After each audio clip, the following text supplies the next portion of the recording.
This is 16 to 1, a podcast about education, teaching, and learning.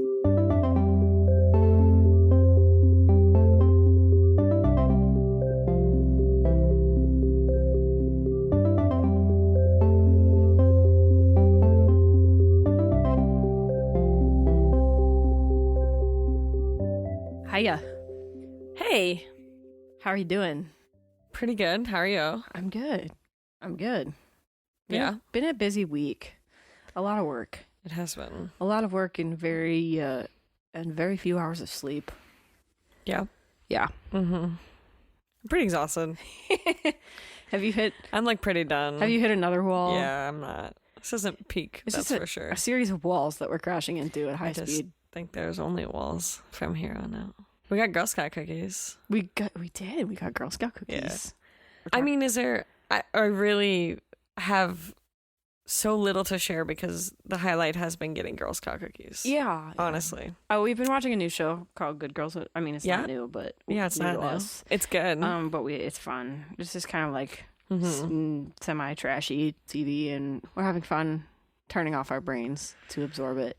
It has been nice, except for the constant anxiety of that show, of like not knowing if they're going to get caught or not, is like all the time, you know? Yeah. It's it kind is. of like Ozark in that way. It's you like have to Ozark. be- It's like Breaking Bad, too. I was just going to say Breaking Bad. It's Yeah. very Breaking Bad. It's and it's not something- anti-hero. Well, it's not something that you can do like for the pleasure of it. Mm-hmm.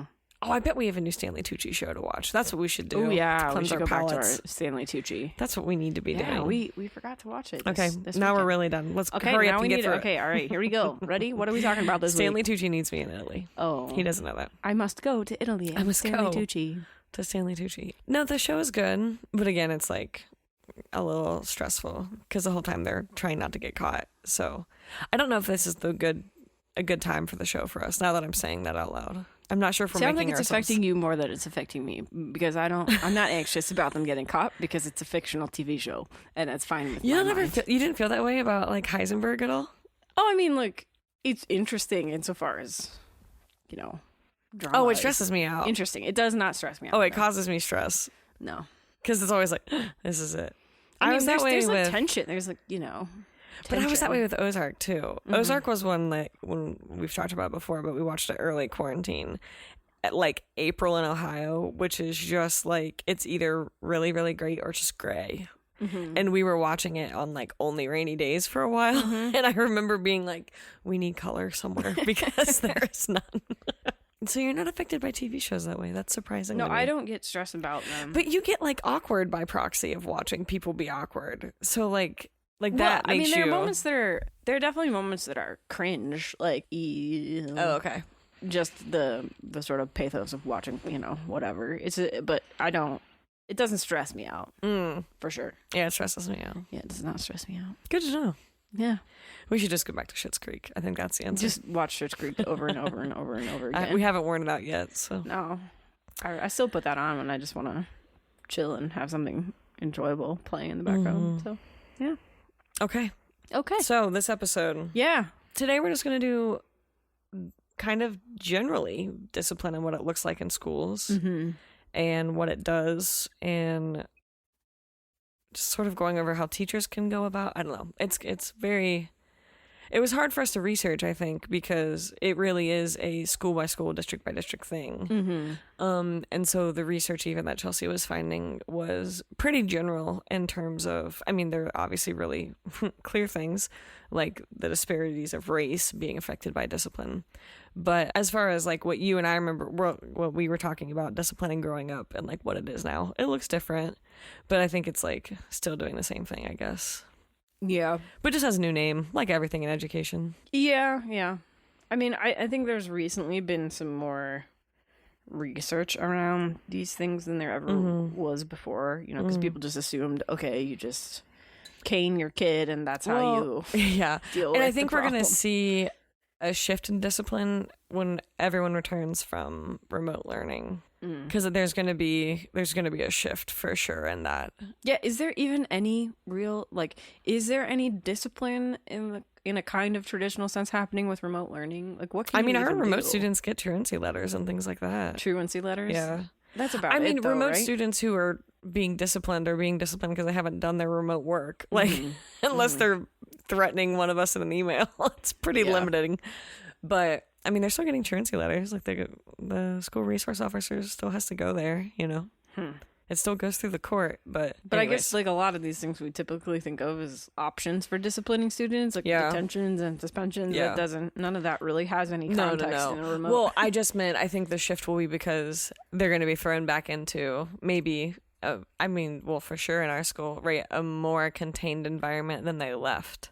And so for some students, that was a hard thing to kind of get back into, especially with a mask, which makes some people uncomfortable and is hard to like cope with. We definitely had kind of a swing in the beginning that I was like, we're gonna have a lot of kids with detention, you know, because there's the anxiety of returning, there's the anxiety of the like there's a lot of things. So you would say that there was kind of an uptick once returning? I think we thought there was going to be, and I think once the students realized that like we all have to wear these masks and we have to sit like this and you must wash your hands, then they finally just were like, okay. I mean, they're excited to be back. There's an adjustment period. Yeah, but I think for some kids, this could be a very hard shift. And I would imagine for younger kids, it's probably even more difficult. And that might be a discipline thing for those people. Yeah. But we had some come back and they were like way better. So maybe they're just happy to be back. Who knows? Yeah, that could be. We're perhaps obviously talking about discipline, not in the sense of like self-discipline, not that sense, but in the sense of somebody needs to be disciplined for misbehavior. For something they've done. Yeah. So there are a whole lot of reasons somebody might need discipline. Traditional forms of discipline that you see in schools kind of range from less severe to more severe. You can have like write-ups and warnings. You can, just yell at the kid who's misbehaving in the class. You can have detention, which means that they have to basically relocate themselves to somewhere else in a period that would otherwise be a free period, right? Suspensions, expulsions. Corporal punishment we're going to talk a little bit about because it's not so common anymore, but was very much, especially for like our parents' generation. And, counseling can be used kind of to address disciplinary issues, not necessarily as a form of discipline, but more like a response to behavioral issues. And then some schools take an approach that's in general called restorative justice, which means it's usually peer-mediated, adult-supervised conversations around offenses or perceived offenses, and students have an ability to contribute to a conversation around offenses. It's all kind of, it's very interesting, but it might be to some teachers or teachers who work with certain populations of students, it might be a thing that is not necessarily seen as the most effective. And we'll kind of talk about different perspectives on that as we go. Yeah, but why don't you just give us a kind of overview of what the situation looks like at your current school? Yeah, for my current school, as far as our classroom goes, since we're high school, we do set our own rules and expectations. I mean, there are school-wide rules, but we have a lot of play as far as, like, we have a school-wide cell phone rule, right, that they aren't to be on them. But the teachers do have the ability to say you can use them for this one specific thing. So there are some built-in things like that help us. As far as my career, in only these 8 years, I've had a big shift for sure as I've become more confident and more secure. And I think that's one of the hardest things. Like, that's something you can't be taught. Like, you have to live it and experience it to start having these boundaries and kind of know, you know what I mean? Well, so how did you evolve from like early career to now in terms of disciplining students? Trial by fire. I definitely in the beginning was sending more kids to the office than I needed to. And no one ever said that to me. So God bless them for letting me work that out as a 22-year-old teacher with 18-year-old students. Well, maybe everybody else around you isn't sending kids to the office enough. Maybe that's... Maybe. But there were definitely times that I sent a kid to the office that I didn't need to. Like today, they're not literally today, but I mean in my classroom in the past year or two, there have definitely been similar things where I didn't send them and I just handled it myself. But you just have to learn that. Like, it's not something, And like I said, as a female 22-year-old who's teaching 18-year-old seniors, that was a big curve. Yikes. And it was hard. Yeah, that would be very that was difficult. also part of it for me. Today, I really don't send kids to the office. Like, it has to be like you pick up a chair and try to hit me before I call the office, basically. Which did happen to you. Allegedly, yeah. No, well, attempted, yeah. He didn't actually throw it, but... Somebody He thought about it. He grabbed the chair and then I was like, He picked up a chair and was kind of threatening you with the chair. He was just making me well aware that he was holding a chair up in the air. So like that, I definitely called for help. Otherwise, it really doesn't happen all that much. My dad used to stand kids in the corner. I stand kids in the corner, mostly as a joke, but they do think it does work and it keeps them quiet. But I would say, like, for me, there was a shift, like, it was probably like 4 years ago with one of my students who became one of my favorite students. Not that any teacher has favorites, but we all have favorites. We had a hard time getting to know each other, kind of similar to a student I have this year. We didn't have a good read of each other. He was going through some stuff at home. I didn't really have the patience to work through all of those things with, whatever, which was wrong with me. But there was a day that they were playing Silent. Oh gosh, it's like a YouTube series or a TV show. It's like Silent Cafeteria or whatever, where these guys sit and they do these stupid pranks to each other, and they try to keep themselves silent while doing it so as not to make like a stir. And I had a group of boys who decided that 10th grade English class was their time to shine. Oh, good. And so I probably chose the wrong kid to kick out, but I chose the kid that made eye contact with me and who was being the loudest. And I was like, and he like leave. He yelled, like he raised his voice at me. And I was like, okay, you need to go on a walk. And that was kind of how I handled it. I was like, just get out and go on a walk. So I like get the class back on track because that's the hardest part about something like this. And I call the office to our assistant principal and I'm like, so-and-so is out on a walk, which is code for please go find him and chat with him because he just yelled at me and I yelled at him and we're not having a great day together. And so me doing that was easier for me and for him than sending him to the office. You know what I mean? Because then the assistant principal knew to go find him. He was obviously upset. Like the student was upset when he left. He was crying. So I knew he was bothered. But like me doing that gave the student a minute to get himself together and then to think like, oh, look who it is, whatever. So that was a better way for me to handle it than just getting really, really angry and screaming and yelling to go to the office because my emotions sometimes go that way. Like I have a very hard time catching myself. And so for some reason that day, I don't know why with this kid, but it worked. And that was a moment where I was like, okay, like there are other ways than just like a disciplinary action that got through to him more than otherwise would have. And the assistant principal talked to me afterward. He did return to class and he like did his work and it was fine. And I talked to the assistant principal afterwards and he was saying that the student like appreciated the chance to cool themselves off before they had to talk to the assistant principal. And the assistant principal even said that like he was going to come find me, like the student that I sent out. So that made me feel like it was the right choice. And like I didn't want to give the kid a detention. I told the assistant principal like not to, because I also got hot in the moment. But I think there are times where you have to learn. And so had I done that and it not have gone well, I wouldn't have done that again. But it did go well. No, not every kid could you do that with. Sure. But I think sometimes discipline are just moments like that because teachers are humans and we have lives that are hard sometimes. And it's the same thing for that student. He was having a bad day and I was having a bad day and we just happened to both meet. Yeah, I think that's kind of an interesting part of this question of discipline or of the topic generally. This thought that, because I mean, I did not get in trouble a whole lot in school, but I did watch some of my peers get in trouble. And I did, even though, they might have been disruptive and maybe this was just because I was a kid at the time and I felt like, I don't know. I did have this feeling though that like, it's really weird that we expect everyone to be on their best behavior 100% of the time because that's not how life really works. Oh no, I'm not on my best behavior any day. So like we don't expect teachers to be 100% present and awesome at all times because we know that adult humans they don't function that way. So it's weird to expect students to function that way. Especially when they have, developing minds and all kinds of impulses and they're trying to figure out their identities in the world and just, all kinds of stuff. It's heavy for them. So anyway, it sounds like that kid appreciated your opportunity. I mean, we still chat there. And he told me that was a moment where he felt like it was something that actually bonded us kind of because we both learned that. Well, it can create a lot more respect for authority when authority doesn't just automatically send you to detention. And it also in the class changed that dynamic too. Because I don't think that they saw it coming from either of us. Like, I don't think any other teacher would say, oh, there's no chance that student would do, he really wasn't that kind of student. There were definitely some who liked to, talk back quickly, but he was mostly respectful. a little wild as a 10th grader, but mostly respectful. But yeah, I mean, that was probably more of a learning moment for me as a teacher than for him even. But sometimes it just takes that too. And like, that's what I'm saying. Like my first couple of years, I sent, a lot more students to the office than I probably needed to, but I had to learn that. And it's not easy.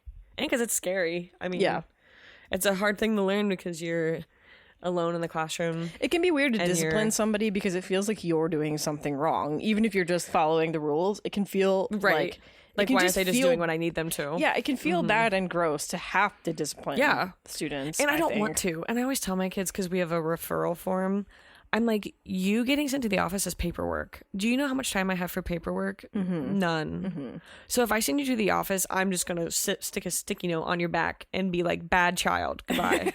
Can you talk about that, actually, this referral form? Because you showed me a copy of it last night, and I kind of thought it was ridiculous. I get that it's like... It's very specific. It's about covering the school's bases, right? And ours, but it's like paperwork. Like... It's like, truly paperwork.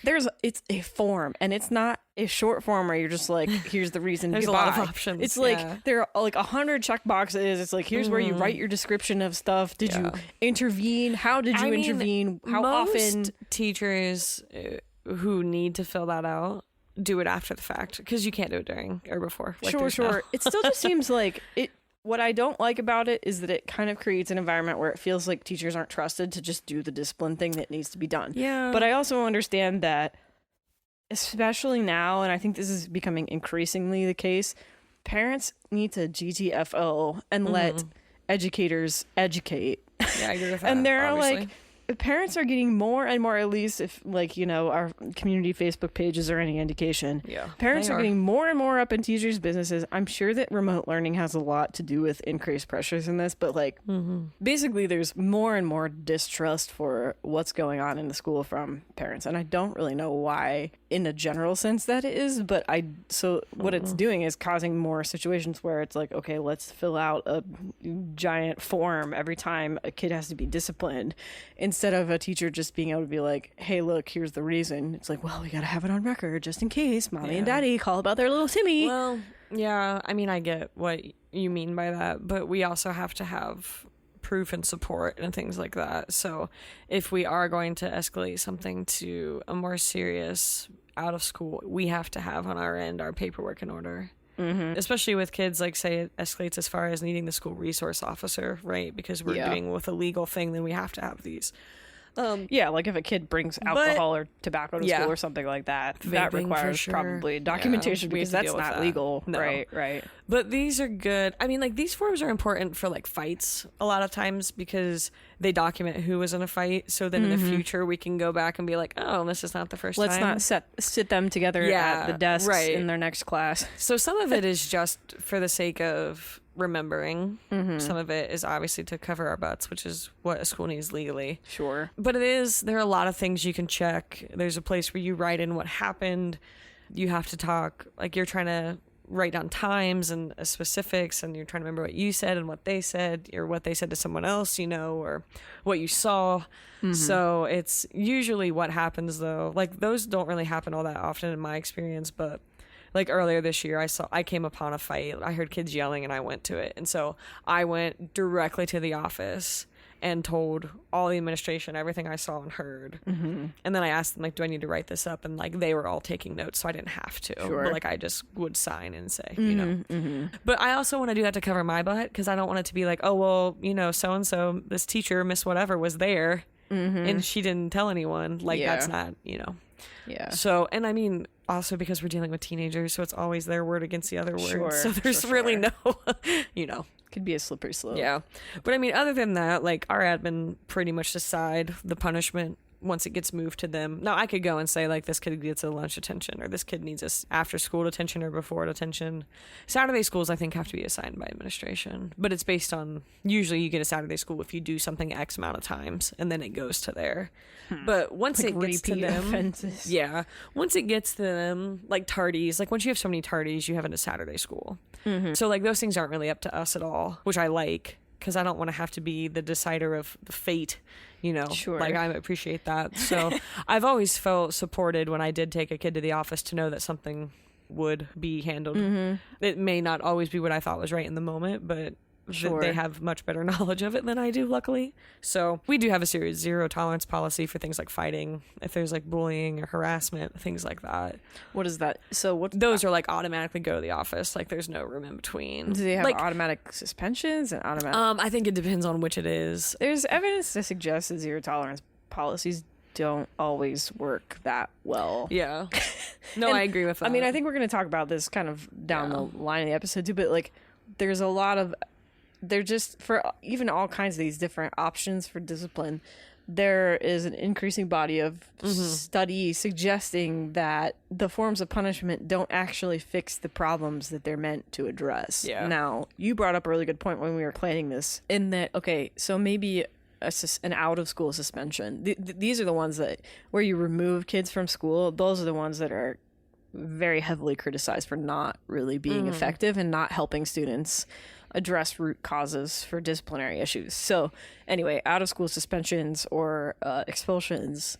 Yeah. They're... Expulsions happen rarely at my school. I mean, they are very, very... Yeah. Sure. I think the point I was just making, though, is that there's evidence to suggest it doesn't really help the kid not screw up again in whatever manner led to their suspension. Whatever, but you made the point that sometimes kids are so disruptive that it's not only a matter of disciplining them, it's a matter of making sure you can keep the rest of your class on track because they're being so disruptive, or there's such a drama issue or whatever the heck it is, like these kids got in a fight or whatever, that it completely derails the learning process for a whole group of kids. And fights are especially the case that I think of for this, because a fight is an out-of-school suspension unless for some other reason we can determine that one kid really did start it, end it. Then the other student who got hit may get it in school for, like, it just depends on obviously the scenario. But for some fights, like, we have to reorganize classrooms. Like, we have to shift seats. So them both walking in the next day, the day after a fight that probably didn't go someone's way, that's not going to be a great learning environment for them, for me,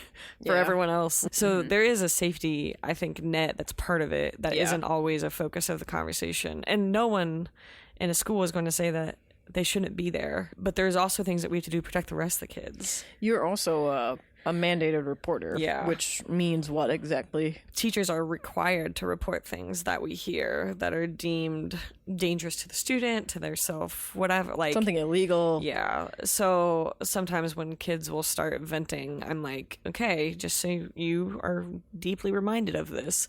Some things I have to go tell people, and you might not like that. So normally for me, it's in terms of they might have gotten in trouble for drinking outside, like those types of things. It's very teenage run-of-the-mill, like drama, but there are times I'll have to do something about that. The one thing that I've had to deal with a lot is like signs of suicide or signs of self-harming, like that type of stuff. And that's a required report of ours as well. So that's not a discipline thing, but in the grander scheme of discipline, these are all things that teachers have to be, you know. And so if like my kids are talking about, oh, so-and-so and so-and-so are going to fight at the bus stop after school, I'm required to do something with that information. I would hope. That's where me being a mandate reporter becomes even more obvious, because then I'm like, can you just not say, you know? Can you just keep your dumb mouth shut? Like, maybe just don't plan it. Oh my gosh. And put it on your calendar and invite all your friends. Send out your Google Calendar invite. Like, just don't say it. Fight after school. You know, just tell them sometimes. I'm like, you're going to say something that I have to tell someone. And they're like, you know, because, I mean... Like, dumb little turds. Not that I don't want to help them, but sometimes I'm like, can you just be a little smarter? But that's part of the complexities of discipline for teachers, is that not only do we have to sometimes figure out how the best situation is, but then also sometimes, like, there have been some kids that I've hated to have to report things on, because it's just hard, and it just makes it harder for them. Yeah. But I have to, and I couldn't live with myself if I didn't. So yeah, same thing with discipline. Sometimes you have to. Yeah. Okay. Yeah. Do you want to move on to our next section?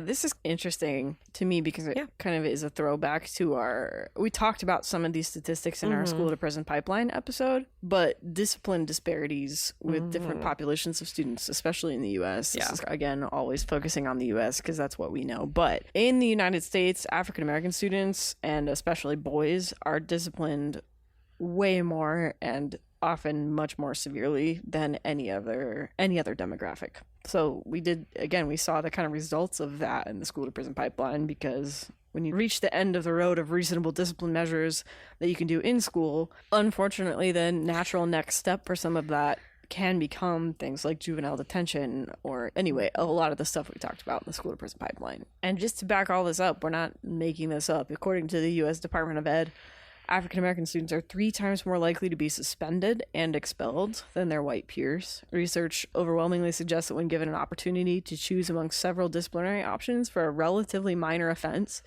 teachers and school admins disproportionately choose more severe punishment for African American students than for white students for the same offense.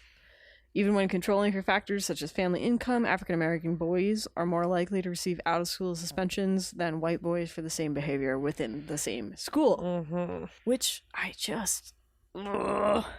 makes me crazy. But that is the state of things still, even now. This is not, 50 years ago. This is not like Jim Crow era statistics we're talking about. We're talking about now. Leave this out. Like, this is such a crucial part of this conversation because it isn't fair.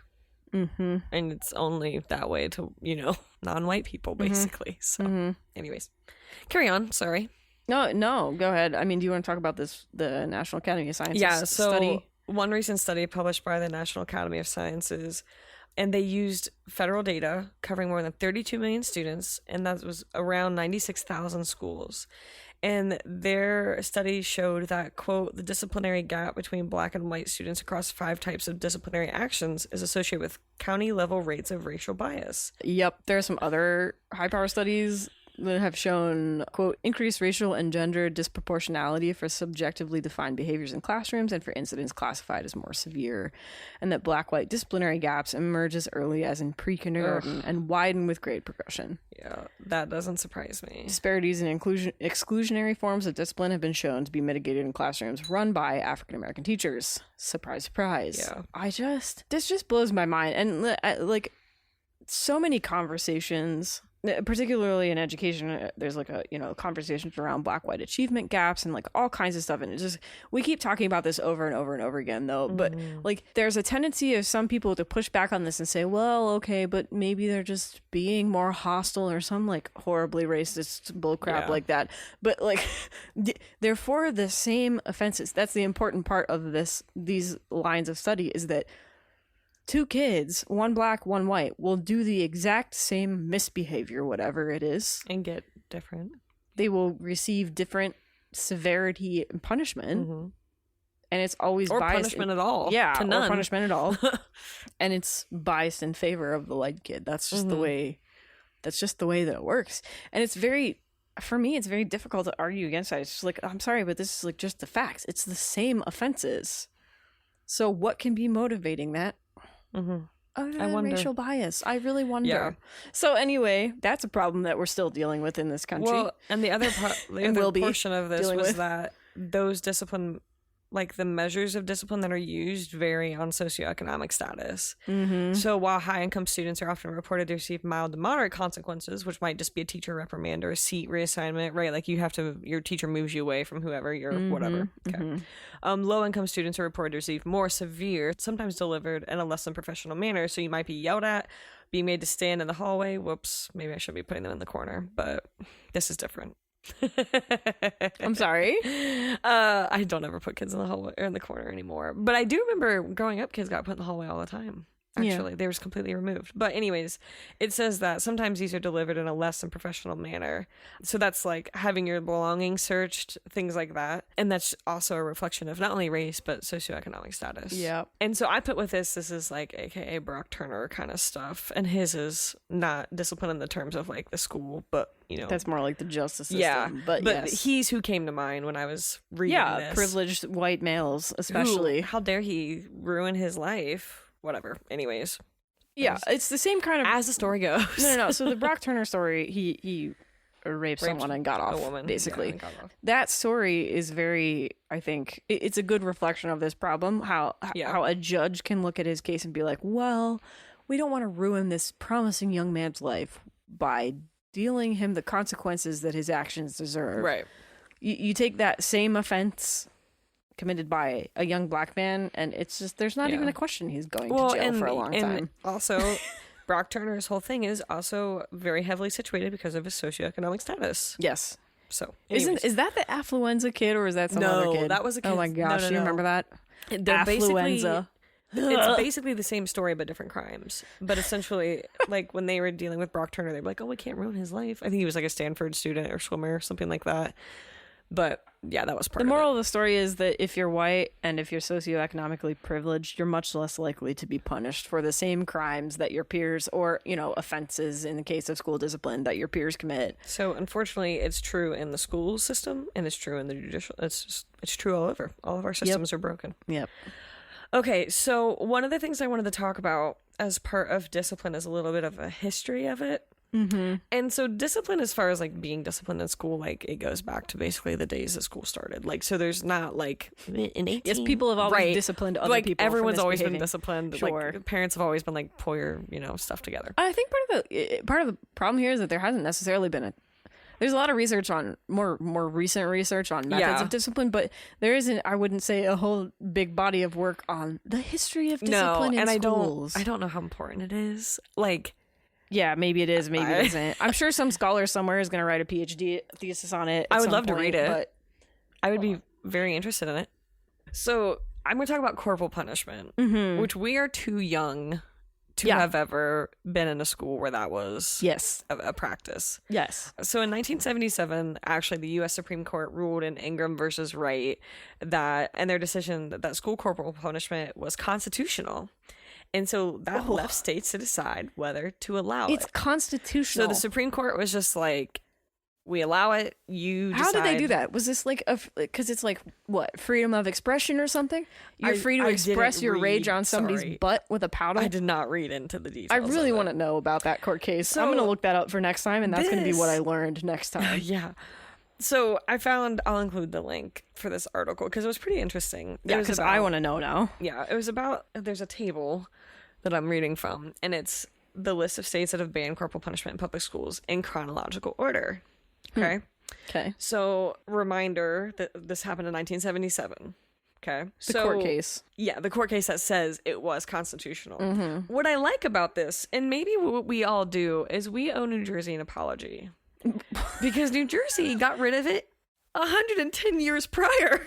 I mean, when have we ever said... You can speak for yourself about owing New Jersey an apology if you want.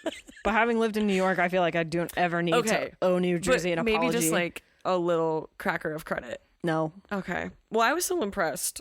Yeah. Okay. Are you not impressed? We'll credit them that they got rid of corporal punishment in public schools in 1867. Yeah. Is this... Yeah. You know what they said? What did they say? The Civil War was enough.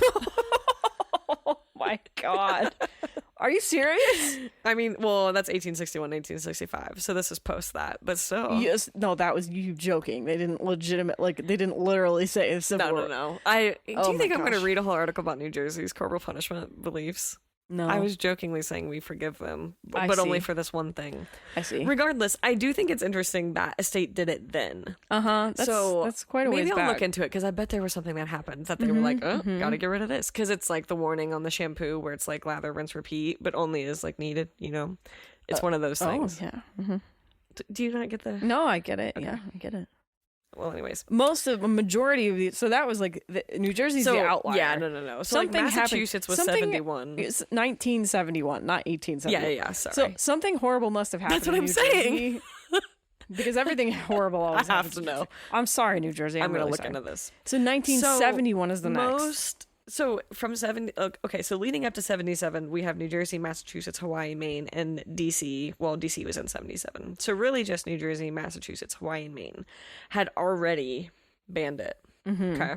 So then 77 comes around, the Supreme Court makes this ruling, and so immediately DC, not a state, but whatever, and Rhode Island both say no more. So then what we have is just a string of states between 83 and 2011, and this was from 2015 from the Center for Effective Discipline, other states that have since done it. Yeah, I see Maryland, where I used to live, was 93, Yeah. but Ohio, where we live now, is 2009. We were already graduated from high school. Yeah, but so that means we could have gotten paddled. We could have. But we didn't. So it was really interesting to see the dates, only because there were a ton in 1989. So 88 and 89, there were 10. Something must have happened. There must have been another string. I like to know. I Yeah. would like to know what happens around, because I'm sure there's some sort of like weird school incident. Maybe that the crime bill. Yeah, the 94 crime bill. I'm just kidding. No, it's actually interesting because there's like a whole bunch from 89 to 94, and there's only one in 94, and then nothing happens after. Maybe like but only 94. one swing state, kind of. Well, I'm saying maybe the 94 crime bill made state school departments be like, let's be tough on crime. So there's nothing after 94 until 2003 in terms of new states banning corporal punishment in public schools. That's really interesting. Yeah. So in the United States, corporal punishment is not used in public schools in 34 states. It's banned in 31. It is still permitted in 19, of which only 16 actually have school districts actively administering it. Yikes. So very, very small number. Every U.S. state except New Jersey and Iowa permits corporal punishment in private schools. Many private schools have abandoned the practice, though, and especially the Catholic schools, which almost all of them now. That's kind of interesting because Catholic schools are what I associate like getting smacked your on the hand with knuckles a ruler. smacked, by a nun. Yeah, me too. That's the punishment, I imagine. So 31 U.S. states as well as D.C. have banned it altogether, but most recently that was New Mexico in 2011. The other 19 states, they're mostly in the South, still allow it in public schools. Mostly in the South. Of the 19 which permit the practice, 3, including Arizona, Colorado, and Wyoming, have no public schools that actually use it, and that was as of 2016. Paddling is still used to a significant, though declining degree in some public schools in Alabama, Arkansas, Georgia, Louisiana, Mississippi, Missouri, Oklahoma, Tennessee, and Texas. So official corporal punishment, often by caning, remains commonplace in some schools in Asia, Africa, and the Caribbean countries. Oh, yeah, I was reading about this. Yeah. So most mainstream schools in most other countries still have punishment for misbehavior, but it's usually just non-corporal forms now. So obviously that leads to detentions and suspensions. But I think in China... Yeah. Well, what I was going to say is, like, what I was reading is that in Western countries, a lot of them have phased out corporal punishment altogether. And then in, like, Africa, Asia, and, like you said, the Caribbean, it's still kind of happening to a serious degree, probably. Sure.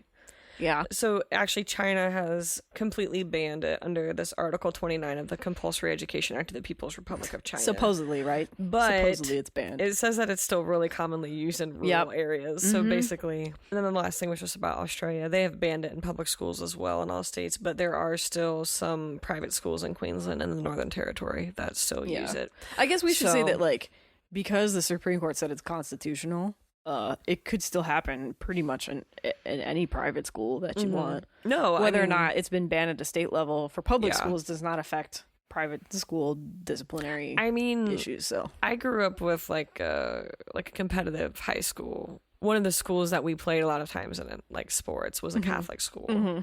And great athletes, like really strong school at the time. And I knew enough of them that I would have definitely heard about it. So I can't believe that they would be doing that there. You know what I mean? Because we were friends with them. It's more just like they reserve the right to, like, I'm with you. I'm just saying, I'm trying to think of the Catholic schools that I knew people, that attended or whatever. And I can't think of any of them that I don't know anyone our age who's ever said that was a practice of where they were. I think our age, not so much. Our parents' age, absolutely. Yeah. Like, I've heard stories of people our parents' age receiving whippings in Catholic schools, especially. Well, well, I actually called my parents because I knew public schools. Yeah, I was going to say my parents both went to public school, so this is not their story, but I want to hear about this because your dad was a teacher. I wish I would have recorded it because it was so funny. Yeah, it would have been fun to record that. So I talked to my mom, and she was very like, I only got hit once, and it wasn't my fault, which was like, wow, it was she so didn't funny.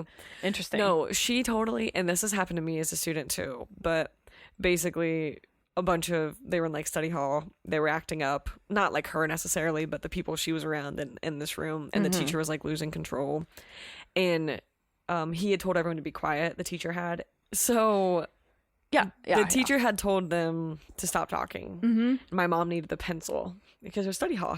It was like middle school, and she raised her hand and he told her to put it down, her hand, and she was like, I need a pencil, and that was it. Like, she got taken out in the hallway.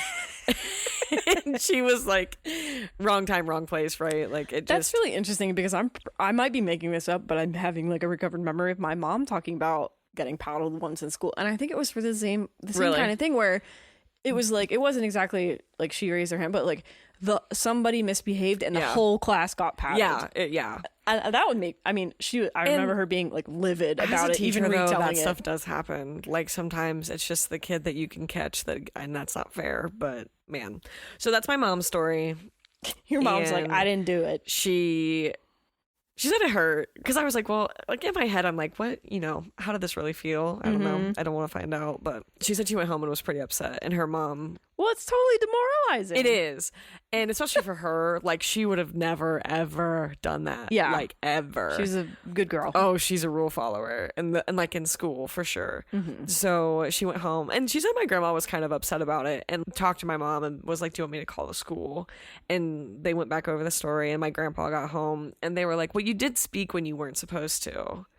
And so not that they were like taking up for the teacher, but they still wanted my mom to learn that like, he said not to talk when somebody says do something, do like it. And so in my mom's defense, this is the kind of stuff that I mean though about how when we kind of have an expectation of students to be perfect little robotic rule followers at all times. It's like, no, actually sometimes you need a pencil to do your work. Right. And in my mom's defense, she probably never thought she would be the one to get in trouble for needing a pencil, but for that but teacher, you shouldn't get in trouble for needing a pencil. Chelsea, I'm not fighting with you on this, but I'm trying to say as a teacher who's been super emotional and caught in a hot moment, it's easy to just be like, all right, it's you. And it's not them. No. And I don't think it's necessarily on the teacher. And this happens at like at work, at the workplace too. There's a general sense of like, and actually it's kind of interesting because the only social functions and like the workplace and school maybe are the places where this becomes true. When you're in like mixed company, there's this expectation that you have to be on your best behavior and be like superhuman about your mood and your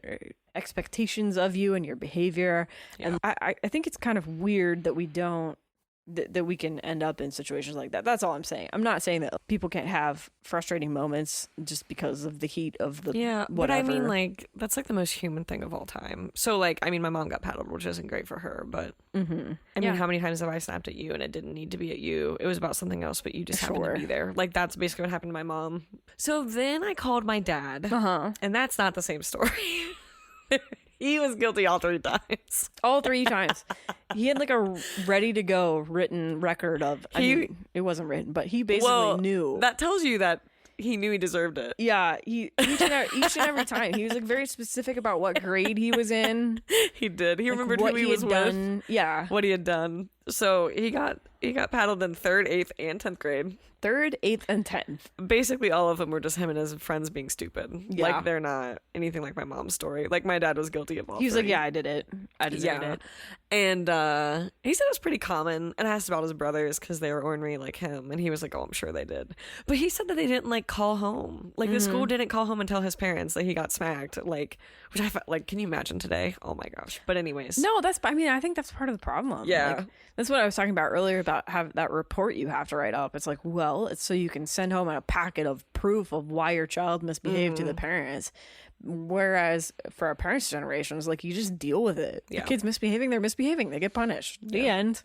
You don't have to have a freaking tribunal about it every time somebody gets punished. And I bet my dad went home. I'm having like really strong boomer vibes with this conversation right now, but it does feel weird. I'm trying to think about it though, because I bet had he gone home, my grandma would have done it worse. Yeah. Like, he was probably thrilled I never called home.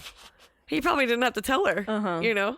So, anyways, he definitely deserved it. But he was teaching in Ohio when this was still a thing. He taught in public schools. He taught in elementaries, middle schools. He taught special ed history. He was a reading teacher. So he was really all the levels at some point. And so I was like, okay, well, what was it like in your career?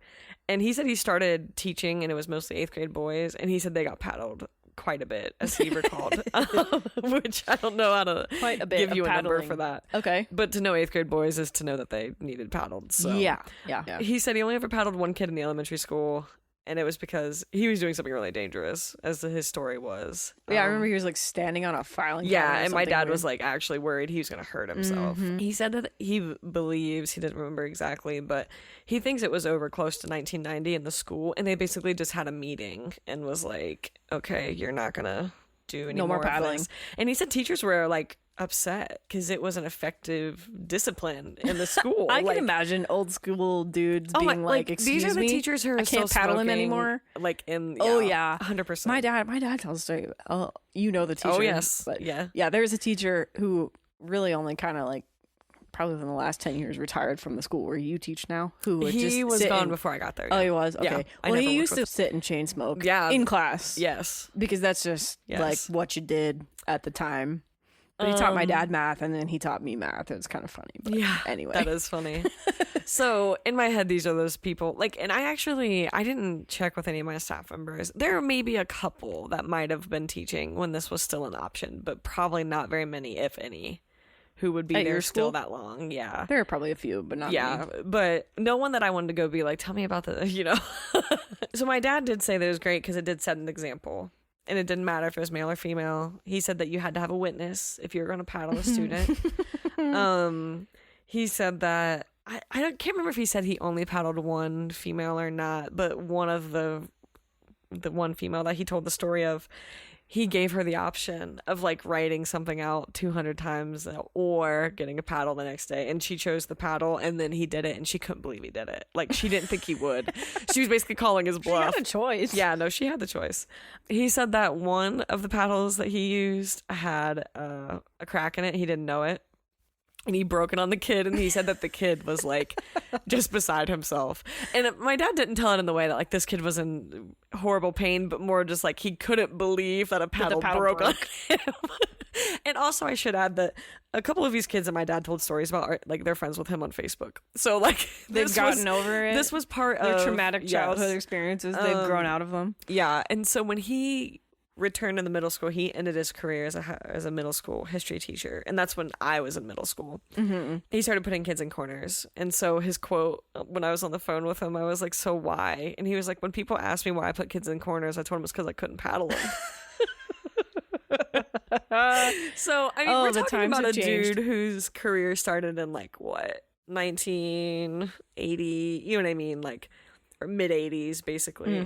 So he was kind of at the end of it as far as at his school district, I should say, not in Ohio, obviously.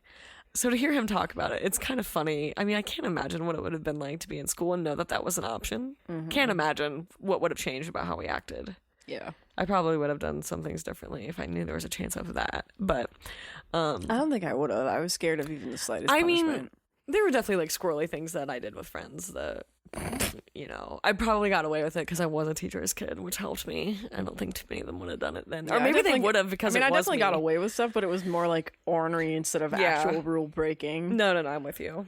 No, I'm with you. I just mean the squirrely kids can be squirrely. And I like when he talks about those 8th graders that he paddled, like those are squirrely boys, most of them. So like that's what pops to mind. I was never that squirrely in those ways. But to hear him tell the story is really sure. The stories were really funny. And because like I said, as soon as I asked him about him, he was like, oh yeah. And he like had every story. He remembered who. So these were important moments for these young people who got smacked by a teacher because it stuck with them. I don't think they forgot it. So maybe that's what was working. But he did say the best part was that it set an example. And it got the room quiet and they did what you wanted. So... Yeah, that's interesting because I remember being horrified by disciplinary actions that teachers took, but it was more like when they got mad and yelled at the class, like that absolutely unsettled me to know. I mean, I was just like, oh my God, the world is ending now because the teacher yelled at the class. Oh my God. Like I was such a goody two shoes. I mean, we were both basically that way. Yeah, I was such a goody two shoes that a teacher even like raising her voice to discipline somebody who wasn't me would make me really uncomfortable. I would have apologized. I would have been like, was that about me? Did I upset you? I thought I'm with you. I'm so sorry. I would have had a hard time with so sorry. Yeah, please don't let it be me. Please don't call my dad. That was really me. Yeah. So why don't you tell me about your overall opinions?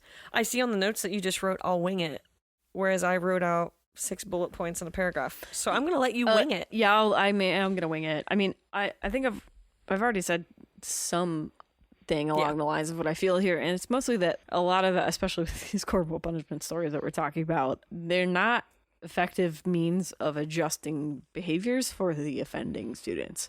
And I think that suspensions and expulsions are especially egregious because they're proven not to really help. But then again, like you said, sometimes you just need to be able to remove something or someone that's causing a disturbance from your classroom so that everybody else can learn, because it's not just about that one kid who's causing a problem, it's about the whole environment around the problem. So yeah, it's weird because I'm of two minds. I'm like, everything, everybody's getting soft because parents are complaining so much, and so there's so much like helicopter parenting and so much degrading of the teaching profession going on that teachers aren't trusted to just do their jobs and discipline students as necessary, which is not to say that every single teacher gets it right every single time, because they obviously do not.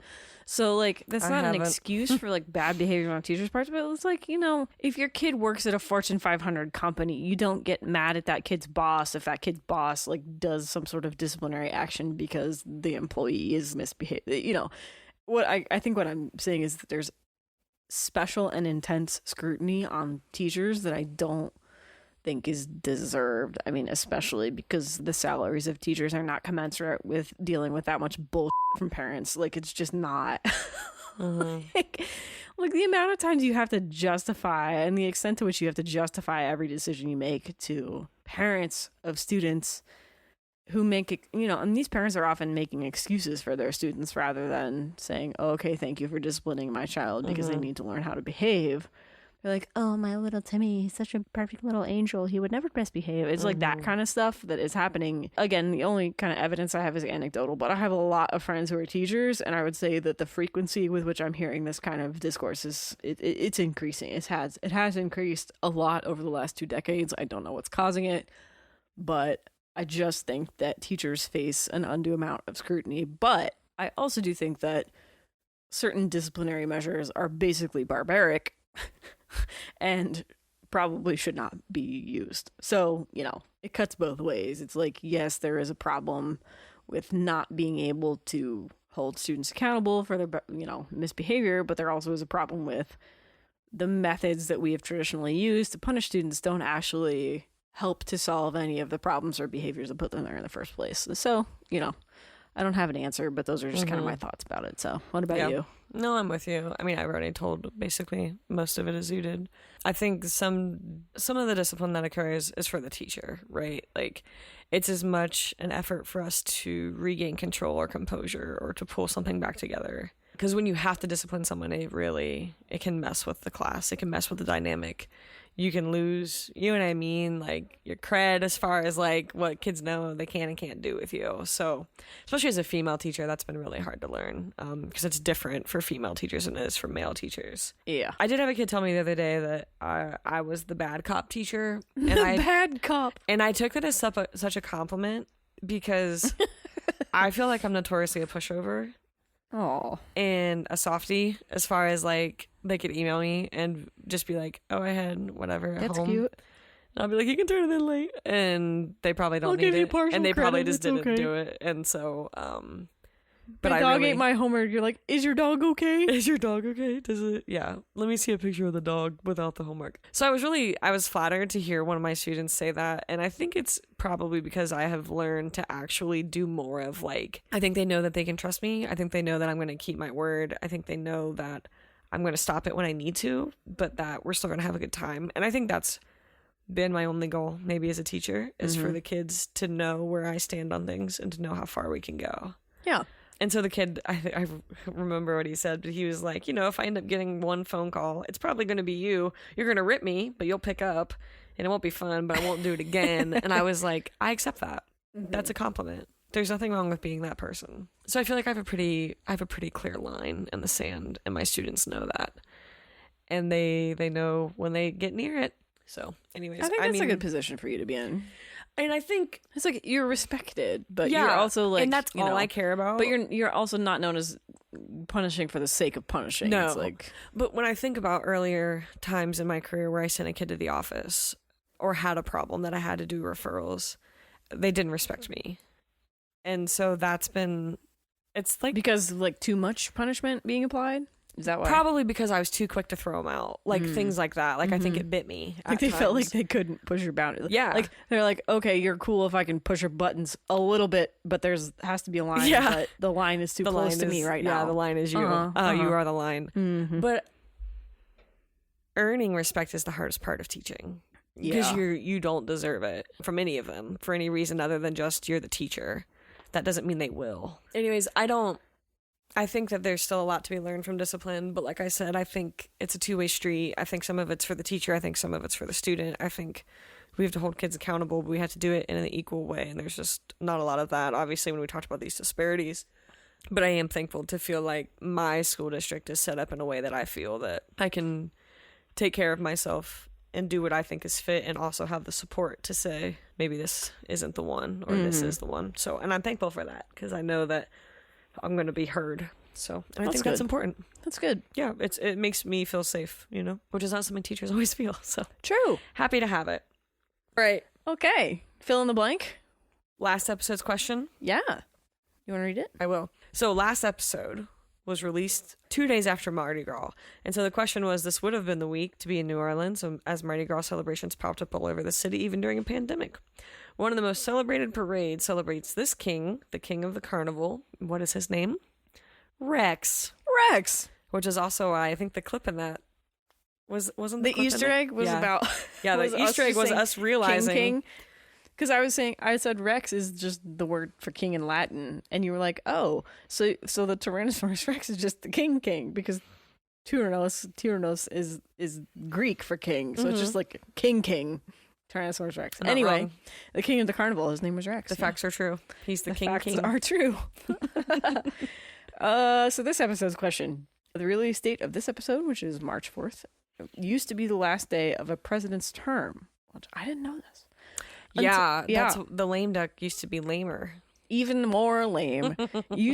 So March 4th used to be the last day of a president's term until which amendment went into effect? Constitutional amendment went into effect in January of 1933. The goal of this amendment was to eliminate part of the lame duck period and made noon on January 20th the end of the term for president and vice presidents.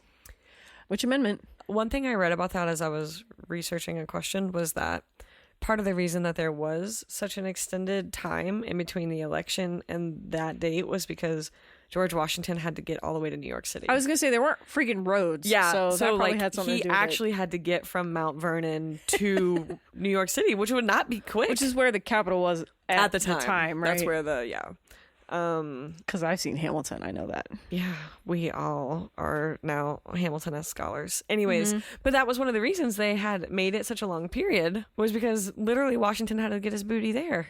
That's a long haul. Yeah, it is a long haul. He's a tall guy, but he can't do it that quick. His stride is not that large. Those horses are like, can we move this? Interesting. Yeah, so that's part of the reason why the date was March 4th, was to give them time to get to New York City. Curious. Yeah, interesting, isn't it? Yep. Okay, I learned last week that I need to do less. Consult the beginning of this episode to understand why this is what you learned. It's just heavy. You've just been having a time, huh? It's been a rough go. I mean, this is like me when I was talking about how my brain was melting a couple of episodes ago. It's just like the pandemic is just constant waves of excruciating, either dull nothingness or frustration and pain and anger because everything sucks. It's just, we were out we missed one whole week of February because of snow. Snow days. Following President's Day. And we're doing remote learning days on snow days so that we don't have to add on to the end of the school year, which I'm thankful for, but it's a whole other kind of pressure and stress.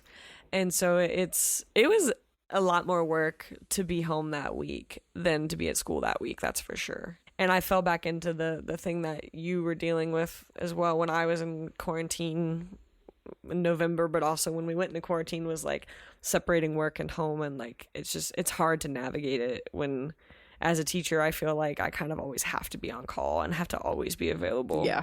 And so it was a hard week. It was a long week, but it was a hard week for that reason. So I'm going to take the week off of what I've learned. I've just learned to take some time for myself.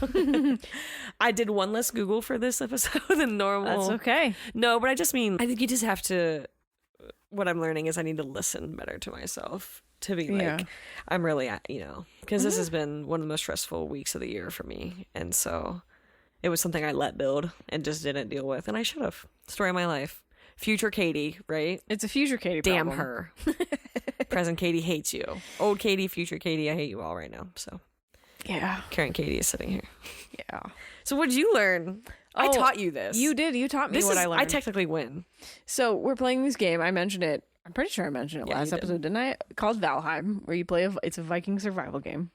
and it's co-op, so Kate and I have been playing it together. But there are big, nasty trolls, like actual trolls, not internet trolls, but like big Plenty of those, blue, huge, giant monster creatures in the game that will come and stomp on you and destroy you and destroy your home. Your home. Yes, they will destroy everything you have built. They will destroy all of your treasures and earthly possessions. So in the game, you have to build defenses, and essentially this means digging a trench around your house, because for some reason, just the way this game works, the creatures won't cross the trench to attack you because it's like too steep and they'll get stuck or something. Basically, the AI engine just won't let them cross trenches. So you can build a trench to protect your house.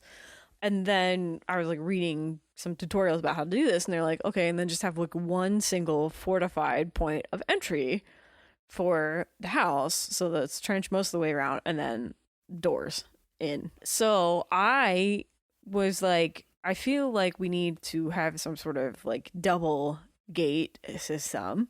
And you were like, it's a Sally port. And I'm like, I'm sorry?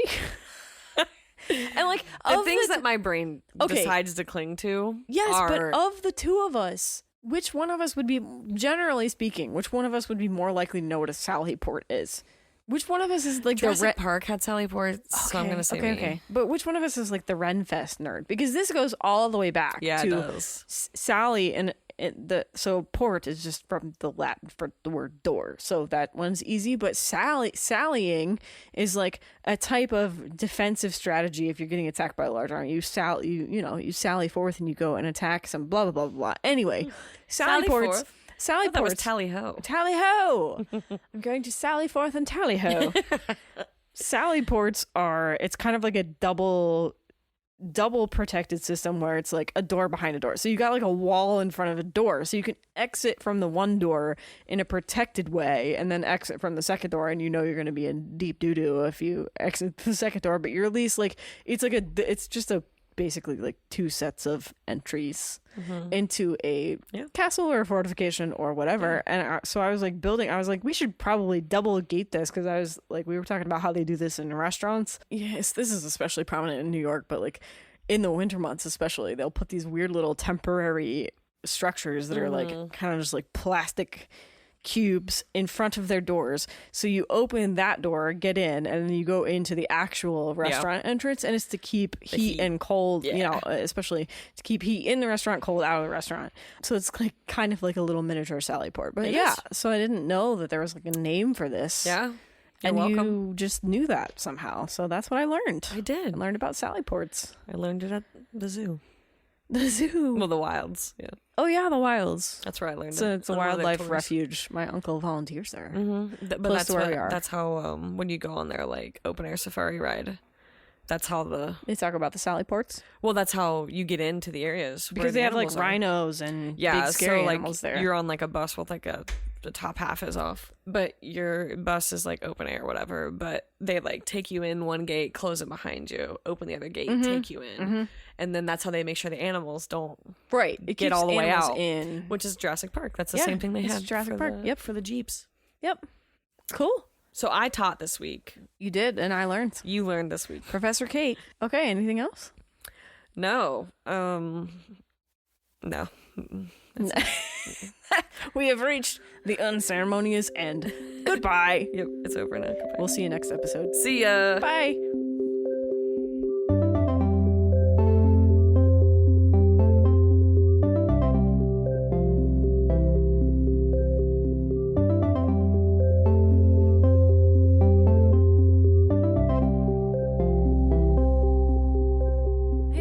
Thanks for supporting 16 to 1. We're trying to grow our audience, so please check us out at 16to1.com, all spelled out, and tell your friends about the show.